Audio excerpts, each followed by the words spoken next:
வணக்கம். மாலை முரசு செய்திகளை விரிவாக பார்ப்பதற்கு முன் தலைப்புச் செய்திகளை பார்க்கலாம். தமிழகத்தில் சட்டமன்ற தேர்தலையொட்டி வேட்புமனுக்களை தாக்கல் செய்ய நாளை கடைசி நாள். வேட்புமனுக்களை திரும்பப் பெற வரும் 9ஆம் தேதி கடைசி நாள் என அறிவிப்பு.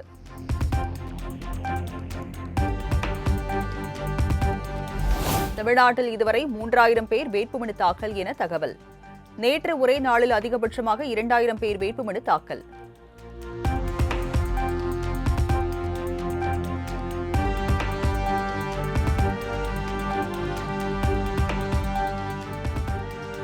தமிழ்நாட்டில் மும்மொழிக் கொள்கையை அமல்படுத்தவோ என பிரதமர் மோடியும் அமித்ஷாவும் பிரச்சாரம் செய்ய தயாரா என முதலமைச்சர் மு.க.ஸ்டாலின் சவால். மும்மொழிக் கொள்கை விவகாரத்தில் எடப்பாடி பழனிசாமி வாய்மூடி மௌனம் காப்பது ஏன் என காட்டம்.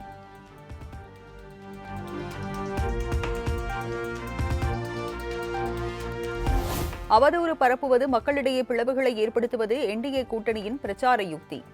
கொள்கை சாதனைகளை கூறுவதும் அதிமுக பாஜக துரோகங்களை எதிர்ப்பதும் திமுக கூட்டணியின் யுக்தி என முதலமைச்சர் மு.க.ஸ்டாலின் பேச்சு.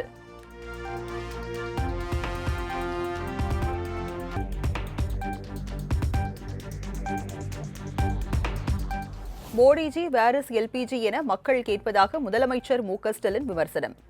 சிலிண்டர் தட்டுப்பாட்டால் உணவகங்கள் மூடப்பட்டு வருவதாக குற்றச்சாட்டு.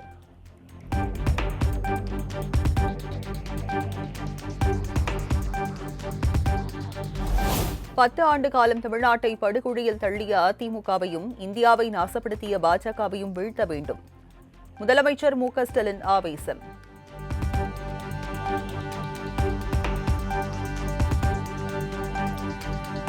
தனது நிர்வாக தோல்விகளை மறைக்க ஹிந்தி திணிப்பு என்ற வாதத்தை வைக்கிறார் முதலமைச்சர் மு.க.ஸ்டாலின். மத்திய அமைச்சர் தர்மேந்திர பிரதான் பதிலடி.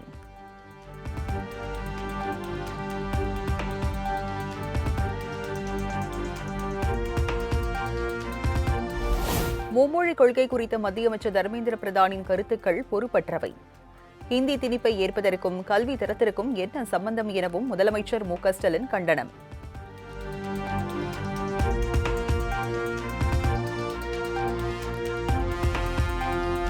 சர்ச்சைக்குரிய ஆடியோ வெளியான விவகாரத்தில் ராசாவை தட்டி கேட்க தெம்பு இருக்கிறதா என முதலமைச்சர் மு.க.ஸ்டாலினுக்கு எடப்பாடி பழனிசாமி சவால்.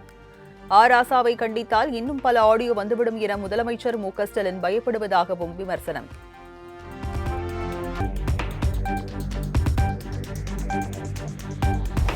முன்னாள் முதலமைச்சர் கருணாநிதி வீட்டு சிறையில் அடைக்கப்பட்டது உண்மை என்றால் சட்ட ரீதியாக நடவடிக்கை எடுக்கப்படும் என எடப்பாடி பழனிசாமி உறுதி. உங்களுக்கு வந்தால் ரத்தம், எங்களுக்கு வந்தால் தக்காளி சட்னியா எனவும் காட்டம்.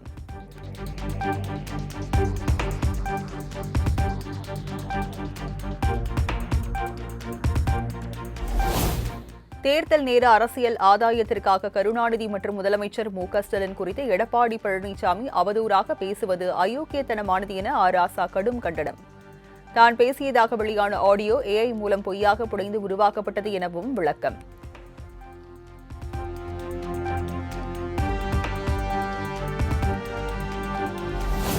தேர்தலில் வெற்றி பெற்றால் தொகுதிக்கு என்ன செய்ய போகிறோம் என்பது பற்றி பேசுவதை விட கலைஞர் குடும்பத்தை இழுத்து தரக்குறைவாக பேசுவது ஏற்புடையதல்ல. எல்லா குடும்பத்தையும் திட்டுவதற்காகவா தேர்தல் வருகிறது என எடப்பாடி பழனிசாமி அன்புமணியை கடுமையாக சாடிய பிரேமலதா.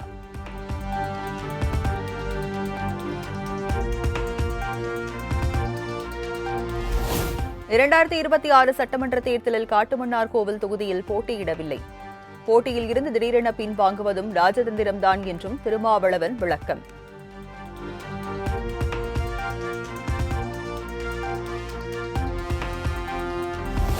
மறைந்த தலைவர் இளைய பெருமாளின் மகன் ஜோதிமணி காட்டுமன்னார் கோவில் தொகுதியில் போட்டியிடுவார். தனக்கு பதவியில் பெரிய பிடிப்பு எதுவும் இல்லை என்றும் திருமாவளவன் அறிவிப்பு.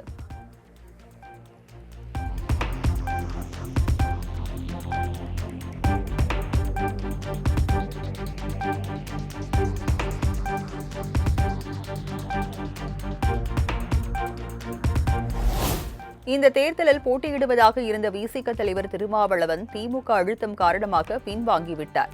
திமுகவில் கூட்டணி கட்சிகள் சுயமாக முடிவெடுக்க முடியாமல் வெந்து புழங்கிக் கொண்டிருப்பதாக எடப்பாடி பழனிசாமி விமர்சனம்.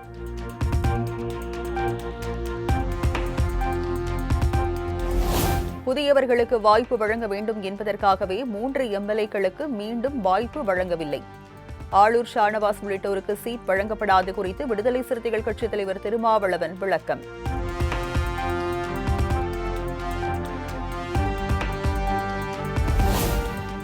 நிர்வாக திறனற்ற முதலமைச்சர் மு.க.ஸ்டாலினின் ஆட்சியில் அனைத்து துறைகளிலும் ஊழல் மலிந்துவிட்டது. தமிழ்நாடு திவாலாகும் நிலைக்கு சென்று கொண்டிருப்பதாகவும் பியூஷ் கோயல் குற்றச்சாட்டு.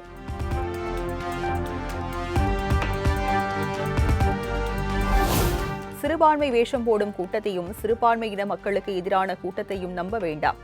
ஏமாற்று கூட்டணிக்கும் பொருந்தா கூட்டணிக்கும் ஓட்டை உடைசல் கூட்டணிக்கும் ஓட்டு போடுவதை தவிர்க்குமாறு விஜய் பேச்சு.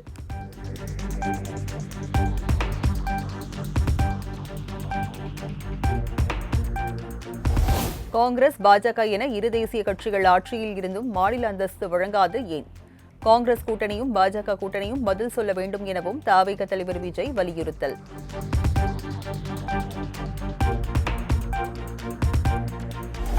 சென்னையில் இருந்து புதுச்சேரிக்கு சாலை மார்க்கமாக சென்ற விஜயின் கார் மீது இளைஞர்கள் பாய்ந்ததால் பரபரப்பு.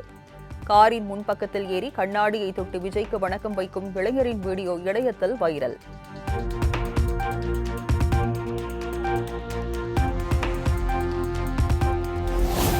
திருச்சி, பெரம்பூரில் தாக்கல் செய்யப்பட்ட வேட்புமனுக்களில் வேறுபாடுகள் இருந்ததன் எதிரொலி. பெரம்பூர் தொகுதியில் கூடுதல் பிரமாண பத்திரம் தாக்கல் செய்தார் தவிக தலைவர் விஜய்.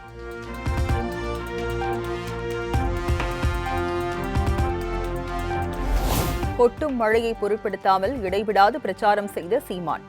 மழையில் நனைந்து கொண்டு பேச்சை கேட்ட பொதுமக்கள் மற்றும் அக்கட்சி தொண்டர்கள்.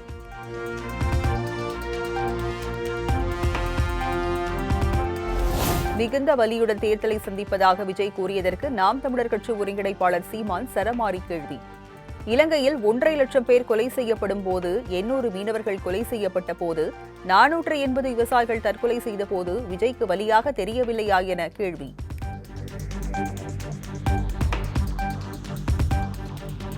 இந்தியாவின் மீது 196 லட்சம் கோடி கடன் இருக்கும் போது தமிழ்நாட்டின் மீது உள்ள கடன் பற்றி பேசுவதற்கு பியூஷ் கோயலுக்கு தகுதி இல்லை என சீமான் விமர்சனம். திராவிட கட்சிகள் 10 லட்சம் கோடி கடன் வாங்கியும் மக்களுக்கான திட்டங்கள் எதையும் செய்யவில்லை என்றும் கருத்து.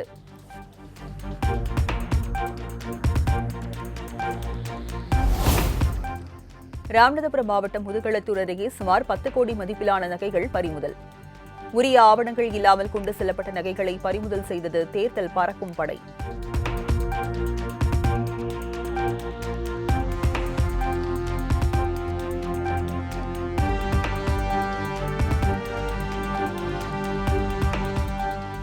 ஈஸ்டர் பண்டிகையொட்டி சென்னை சாந்தம் உள்ளிட்ட தமிழகத்தின் பிரசித்தி பெற்ற கிறிஸ்தவ பேராலயங்களில் சிறப்பு பிரார்த்தனை. நள்ளிரவில் மீன்விளக்குகள் அணைக்கப்பட்டு இயேசு கிறிஸ்து உயிர் தெழுவது போன்ற காட்சி தத்ரூபமாக காண்பிப்பு.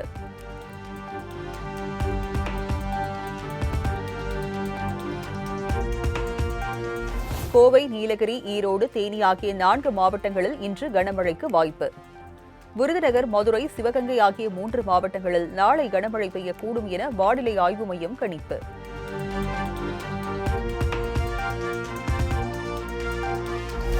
ஈரானில் சிக்கி தவித்த இந்திய மீனவர்கள் 345 பேர் சென்னை வருகை.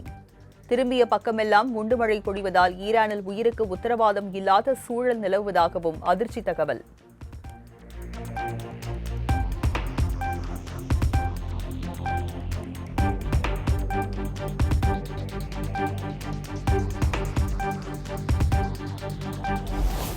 கேரள மாநிலத்தில் பிரதமர் மோடி ரோட் ஷோ மூலம் பாஜகவுக்கு பரப்புரை.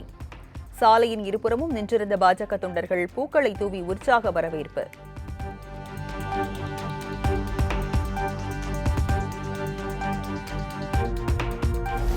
ஹோர்முஸ் நீரிணையை திறப்பதற்கான 10 நாள் காலக்கெடு அடுத்த 2 நாட்களில் நிறைவடைகிறது என்பதை ஈரான் நினைவில் கொள்ள வேண்டும். கடுமையான விளைவுகளை ஈரான் எதிர்கொள்ள நேரிடும் என்றும் அமெரிக்க அதிபர் டிரம்ப் அறிவுறுத்தல்.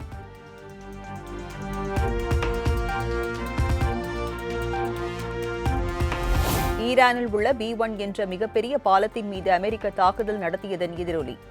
வளைகுடா நாடுகளில் உள்ள முக்கியமான 8 பாலங்களை தகர்க்க ஈரான் திட்டமிட்டுள்ளதாக தகவல்.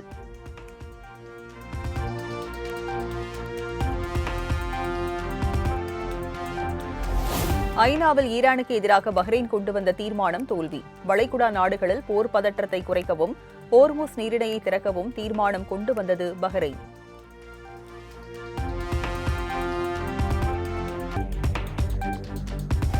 அமெரிக்காவின் கலிபோர்னியாவில் சுமார் 2 லட்சம் மக்கள் வசிக்கும் மொரானோ பள்ளத்தாக்கு நகரில் பயங்கர காட்டுத்தீ. காற்றின் வேகம் காரணமாக கட்டுக்கடங்காமல் தீ பரவி வருவதால் வீடுகளை விட்டு வெளியேற மக்களுக்கு உத்தரவு.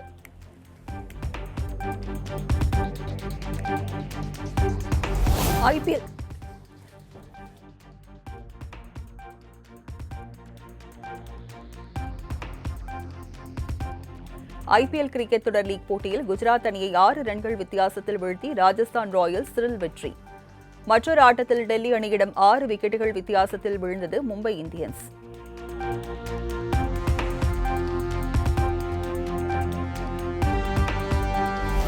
ஐபிஎல் கிரிக்கெட் தொடரின் இன்றைய லீக் ஆட்டத்தில் ஹைதராபாத் லக்னோ அணிகள் பல பரீட்சை. மற்றொரு லீக் ஆட்டத்தில் பெங்களூரு அணியை எதிர்கொள்கிறது சென்னை சூப்பர் கிங்ஸ்.